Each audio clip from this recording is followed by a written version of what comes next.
राधा राधा राधा राधा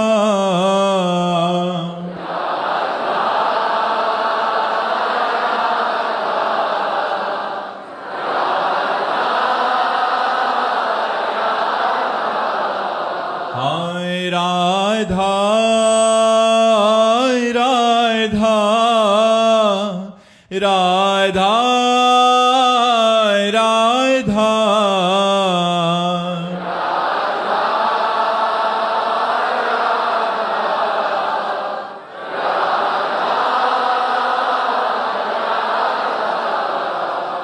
राधा राधा राधा राधा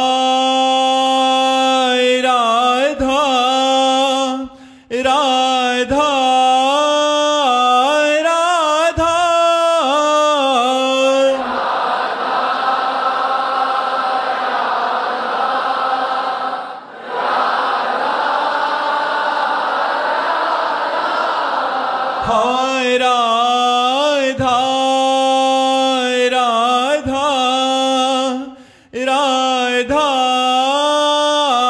राधा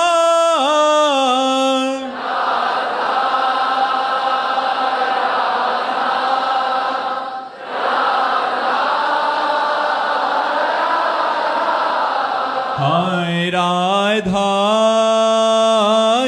राधा राधा राधा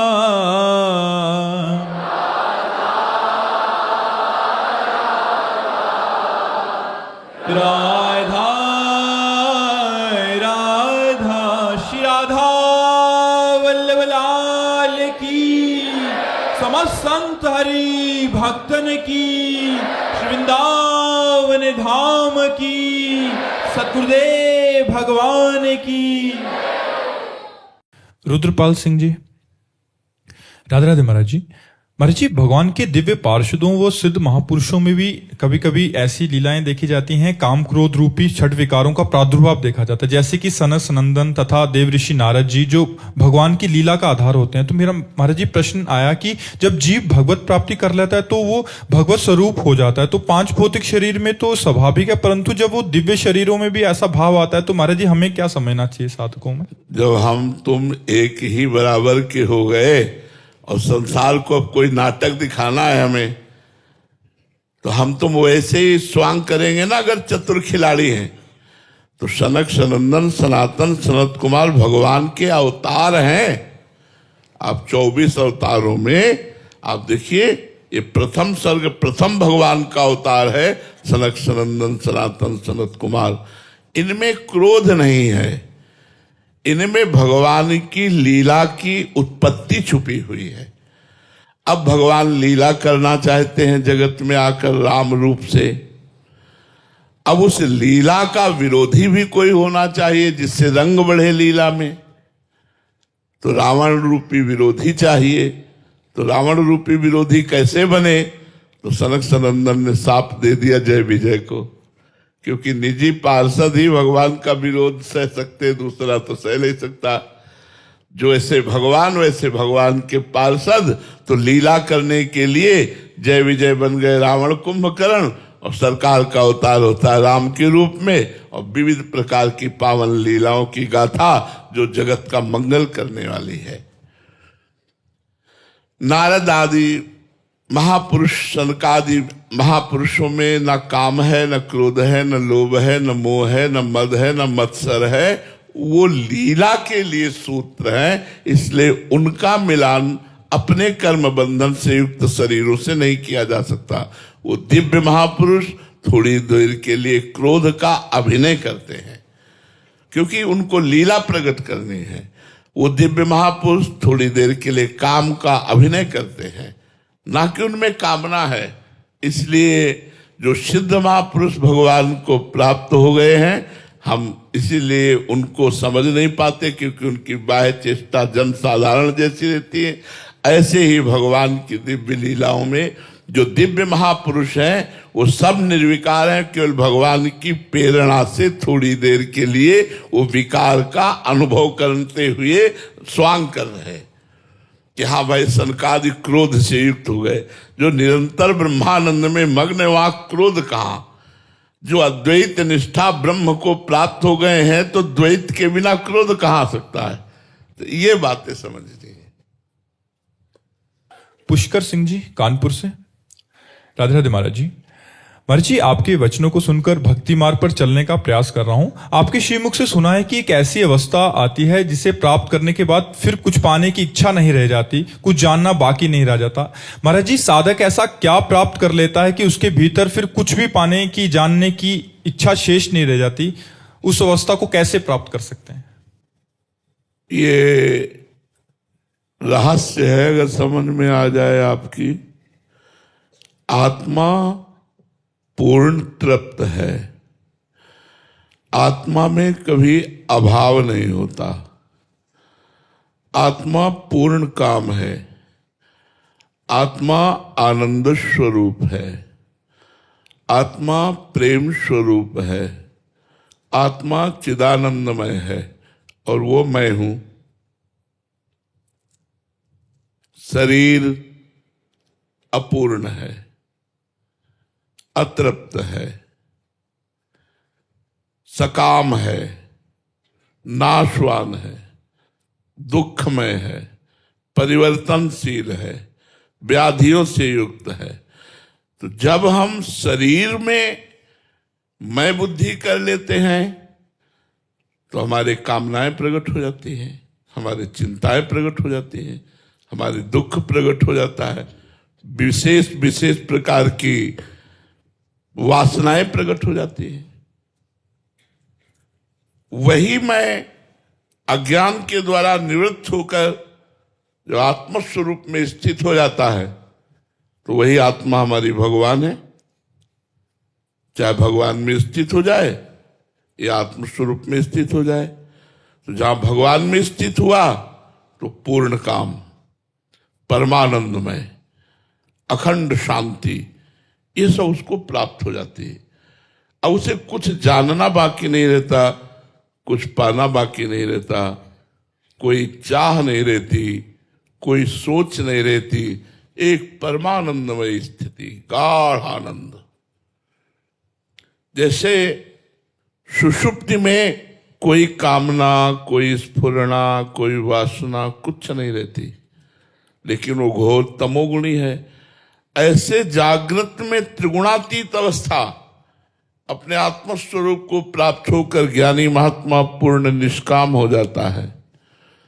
नहीं स्वात्मा रामम विषय मृग तृष्णाम भ्रमयति। आत्माराम पुरुष कभी विषय रूपी मृग तृष्णा में भ्रमित नहीं होता। ऐसे ही जो भगवान की भक्ति में ऊंचाई पर पहुंचता है, शरीर संबंधी भोग, शरीर संबंधी रिश्ते नातेदार, इनसे ऊंचे उठ जाता है और भगवान में उसकी रति हो जाती है, तो उसकी ऐसी स्थिति हो जाती है, कोई कामना नहीं, कोई चाह नहीं, कोई अहंकार नहीं, कोई ममता नहीं, बड़ा सुंदर दिव्य स्वरूप होता है। तो जाहि न चाही कबहु कछु तुम सन सहज स्नेह, बसहु निरंतर तासुर सुराउर निजगे। जिसकी चाह मिट गई, भगवान से सहज प्रेम हो गया, तो स्वयं परमानंद में भगवान उसके हृदय में प्रकट हो जाते हैं। है सबके हृदय में, पर त्रिगुण माया का पर्दा लगाकर भगवान है और भक्त के हृदय में प्रकाशित हो जाते हैं। जहां भय प्रकट कृपाला दीन दयाला, तो हृदय आनंद से भरकर कभी नाचता है, कभी हंसता है, कभी गाता है, कभी समाधिस्थ रहता है। न लाज तीन लोकन की, न वेद को कहो करे, न शंख भूत प्रेत की, न देव जच्छते डरे, सुने न कान और की, दृश्य न और इच्छना। ऐसी स्थिति हो जाती है। इसलिए देह भाव त्यागने की आवश्यकता है साधना करके। और जब देह भाव त्याग हो जाता है, साध्य में स्थित हो जाता है, तो फिर कोई न करने की चाह रहती है, न पाने की चाह रहती है। जी। लवीना जी इंदौर से। राधे राधे महाराज जी, मैं एक प्रारंभिक साधक हूँ। साधना शुरू करने के बाद से कंचन और कीर्ति खूब मिल रही है। वो चाही अनचाही मनोकामना भी पूर्ण हो रही है। डर लग रहा है कि संसारिकता में उलझ ना जाऊं, अपनी साधना को और परिपक्व। हाँ, ये बात जरूर सावधानी रखनी चाहिए कि जब अनुकूलता मिले तो डर जाना चाहिए, कहीं मैं अनुकूलता में फंस न जाऊं। ये भजन का फल नहीं है, ये तुम्हारे पूर्व के पुण्य हैं। अभी जो तत्काल कामना पूर्ण हो रही है, जो आपको चाहिए कंचन कीर्ति आदि, वो प्राप्त हो रहा है, तो ये भजन का फल नहीं है। अभी ये भजन का फल आगे मिलेगा, ये आपके पुण्य का फल है।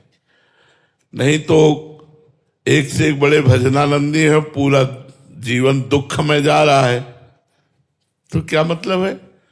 तुम प्रारंभिक साधक हो, तुम्हारे लिए इतनी छूट, जो चाहो वो मिल जाए, कीर्ति मिल जाए, सब सुख मिल जाए, और जो रात दिन भजन में लगे उनको दुख। इसका क्या मतलब है? भगवान क्या उनसे नाराज है क्या? नहीं, उनके पाप नष्ट हो रहे, तुम्हारे पुण्य नष्ट हो रहे हैं। वो निष्पाप होकर भगवान की तरफ बढ़ रहे हैं, तुम पुण्यों का भोग करके माया की तरफ बढ़ रहे हो। अगर आए हुए पुण्य के संयोग से संपत्ति सुख आदि को हम परोपकार में लगा देते हैं, स्वयं भोग नहीं करते, परिवार की सेवा में लगा देते हैं, और खूब नाम जप करते हैं, उससे प्रभावित नहीं होते, तो कुछ नहीं बिगाड़ पाएगी, हमारी भगवत प्राप्ति हो जाएगी। अगर उसी को स्वयं भोक्ता मानकर भोगने लगे, भगवान का विस्मरण हो गया, तो फिर उसका प्रभाव आपको प्रभावित कर लिया, आप अपने मार्ग से भ्रष्ट हो गए। इसलिए सावधानी रखनी है। विजय श्री जी बीकानेर से, महाराज जी, अष्टावक्र जी कहते हैं कि तू एक क्षण में ज्ञान को प्राप्त कर सकता है। वो किस ज्ञान की बात करते हैं जिसको पाने में क्षण भी नहीं लगता? देखो, महापुरुषों की बातें सहज में समझ में नहीं आती।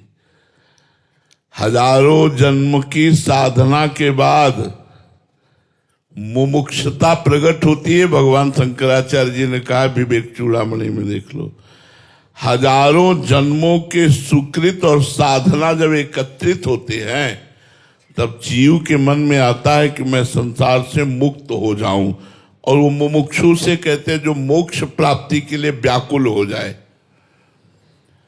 ये जो अष्टावक्र जी जनक जी से बात कर रहे हैं, तो जनक जी जानते हो कितने बड़े महात्मा हैं, कितने बड़े ज्ञानी हैं।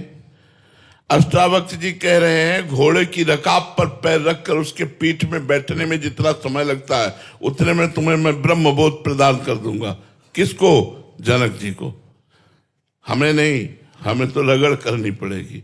ऐसे ब्रह्मबोध थोड़ी हो जाता है। तैयार भूमि जनक जी महाराज की, विदेह राज है, तो बस जरा सा संकेत किया स्वयं के अनुभव का, तो एक सेकंड में स्वयं में स्थित हो गया। स्वयं में स्थित होने में क्या टाइम लगता है? अब वो परम पवित्र है, हम अपवित्र हैं, इसलिए हमारा देहाभिमान आड़े आ रहा है।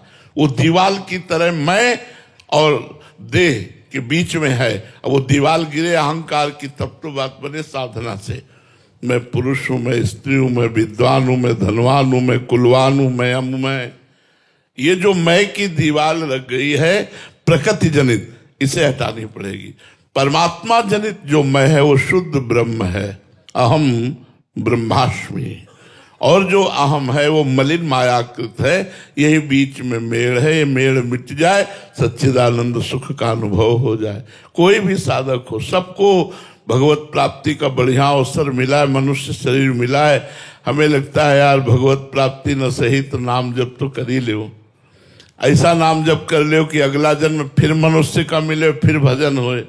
ये जो सेकेंड और क्षण की बात है, ब्रह्म ज्ञान की तैयार भूमिका की बात है।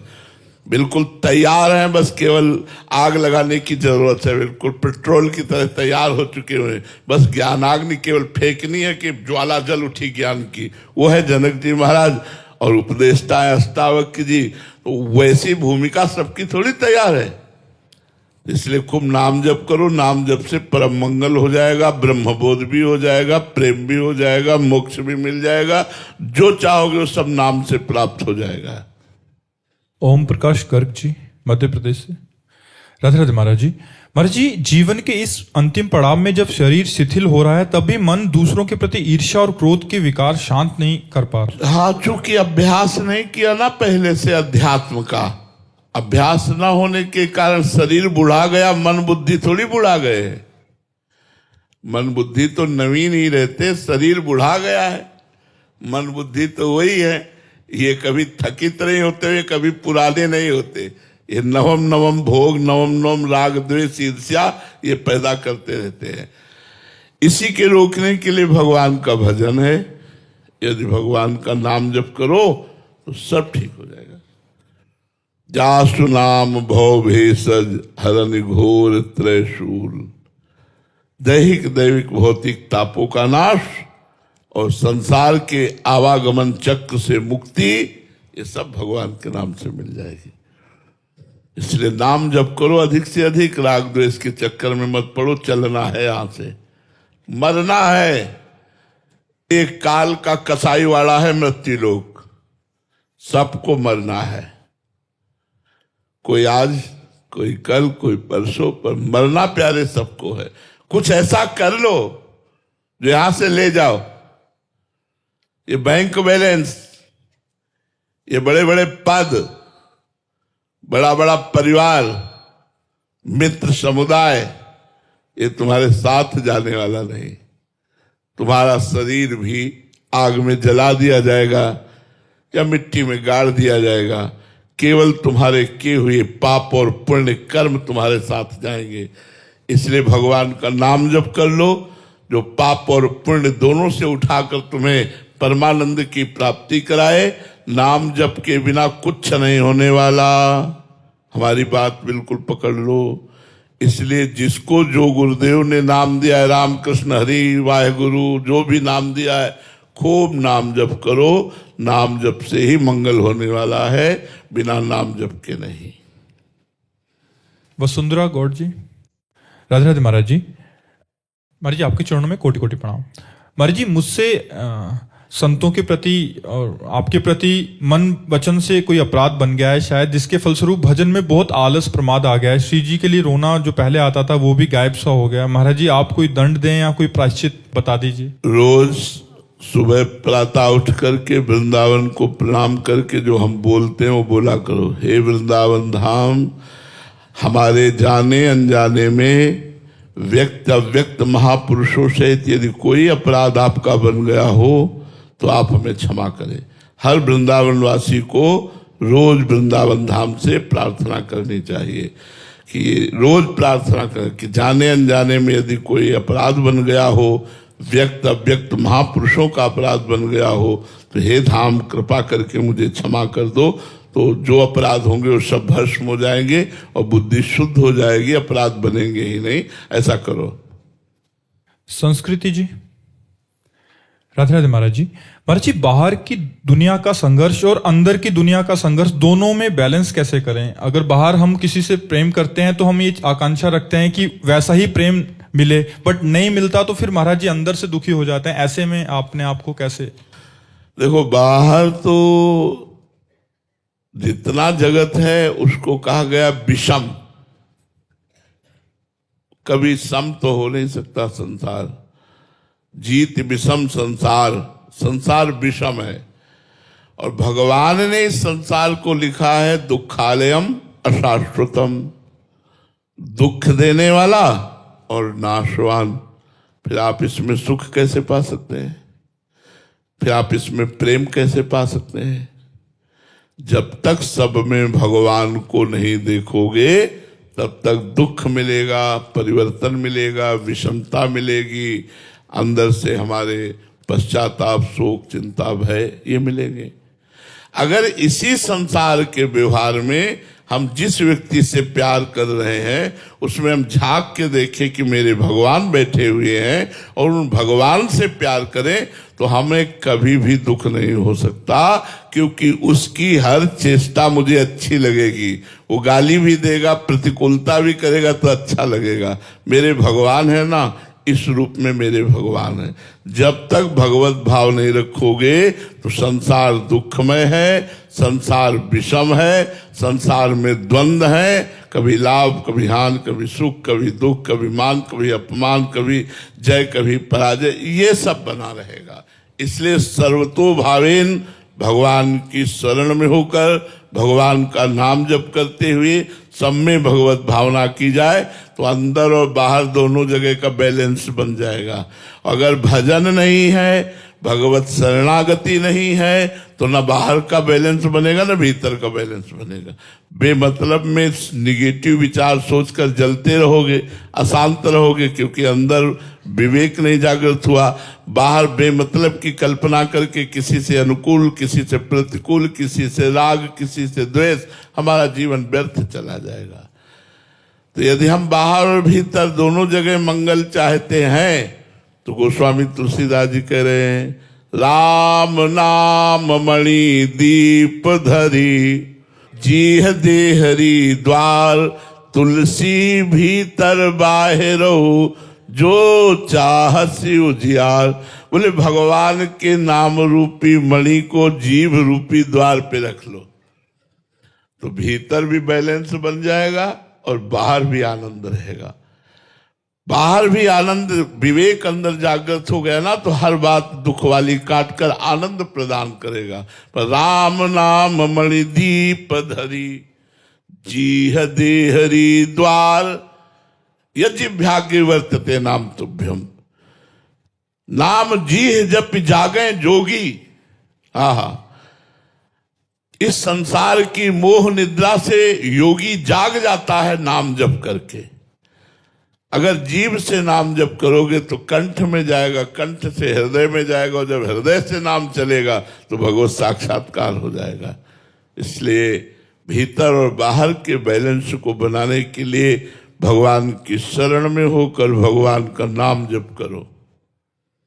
नव्या झा जी, राधे राधे महाराज जी। महाराज जी, मेरी आयु 16 साल की है। महाराज जी, इस आयु में स्कूल में बहुत सी नई नई संगतियां मिलती हैं, बुरी भी हैं अच्छी भी हैं, बट महाराज जी दूसरों का संगति का असर मेरे पे ना पड़े, ऐसा मैं क्या करूं महाराज जी?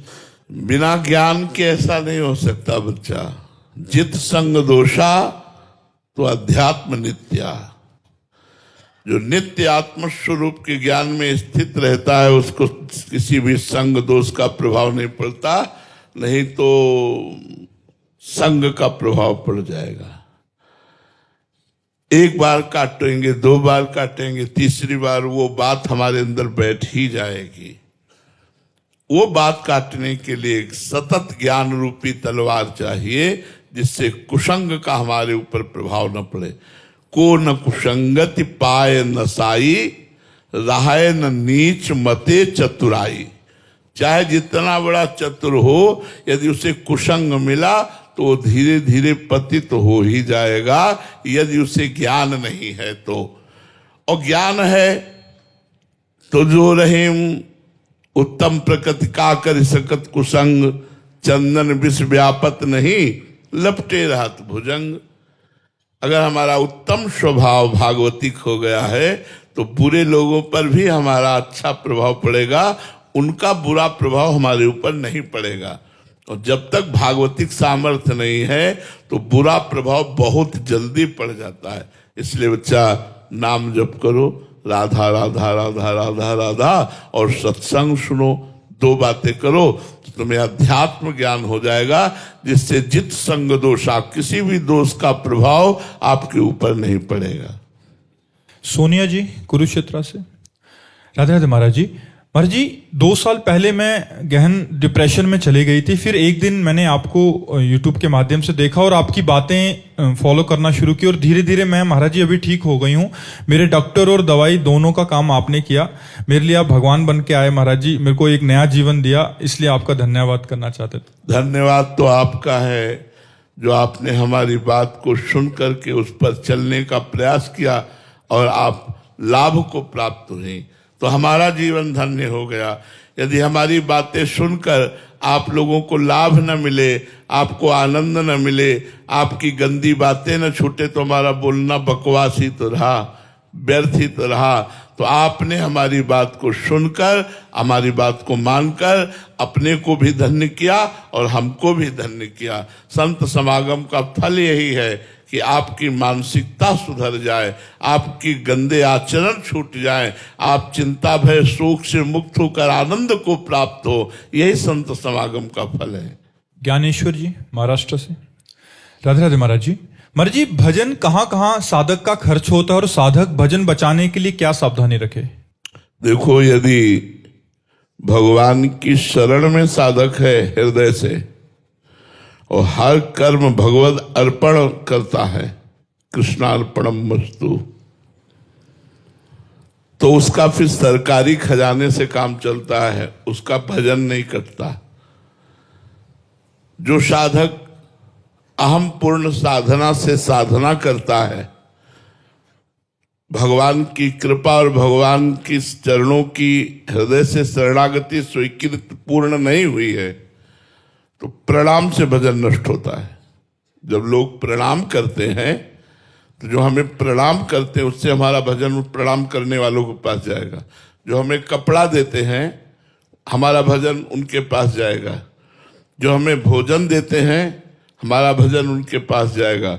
हम जो रुपया लेते हैं, जितना लेते हैं, उसके परिणाम स्वरूप हमारा भजन भगवान से हटकर संसार के उन पुरुषों के पास जाएगा जिन्होंने हमें रुपया दिया, भोजन दिया, कपड़ा दिया, प्रणाम किया, आदर सत्कार किया। इन सब में भजन जाता है।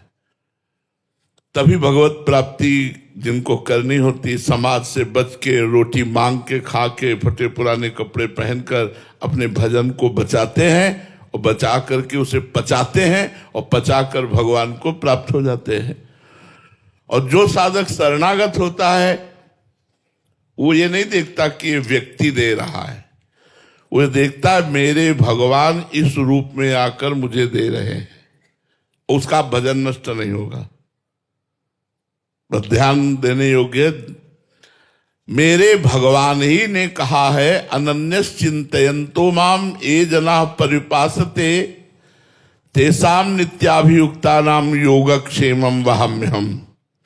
जो मेरा अनन्य चिंतन करते हैं ऐसे जनों के योगक्षेम का वहन मैं स्वयं करता हूं। ये बात ध्यान रखना।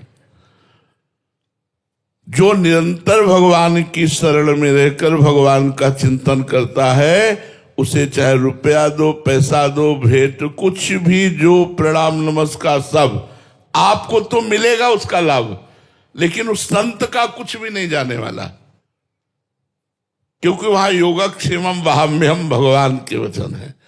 और जब अहम ग्रह उपासना होती है, अहम युक्त होती है, तो फिर उसका भजन क्षीण होता है। जो लोगे तो प्रकृति का एक बूंद पानी भी फ्री नहीं, इसका भी टैक्स है। एक बूंद पानी भी प्रकृति का फ्री नहीं, इसलिए प्रकृति का उतना ही प्रयोग करो जितनी तुम्हें आवश्यकता हो, नहीं तुम्हारे पुण्य नष्ट हो रहे हैं। हमारे लिए टोटी खुली है पानी की, तो व्यर्थ में खुली मत रखो, वो किसी के काम आएगी। अगर व्यर्थ में आप पानी ले रहे हो तो टैक्स लग रहा है, आपका भजन कट रहा है, आपके पुण्य नष्ट हो रहे हैं। व्यर्थ में लाइट मत जलाओ, अगर काम चल रहा है बिना लाइट के तो मत जलाओ। प्रकृति की वस्तु का जितना उपभोग करोगे, कोई भी हो, उतने ही तुम्हारे पुण्य नष्ट होंगे। ये हमारा सरकारी कानून है। जितना प्रकृति का भोग करोगे उतने पुण्य नष्ट होंगे, और फिर पाप आएगा तो वही प्रकृति दंड देने वाली बन जाती है, वही फिर हमें महादुख देती है। तो भजन करने वालों को जहां अहम ग्रह उपासना है, मैं भजन करता हूं, वहां इन बातों से बचना चाहिए। और जो भगवान की शरण में है वो तो जोई जोई प्यारो करे सोई मोहि भावे। महलों में राखो चाहे झोपड़ी में वास दो, जैसी तुम्हारी मर्जी हो। हे नाथ, मैं आपकी शरण में हूं, तो उनका भजन नहीं करता, उनका भजन सीधा भगवान को प्राप्त कराता है। श्री राधा वल्लभ लाल लाल की।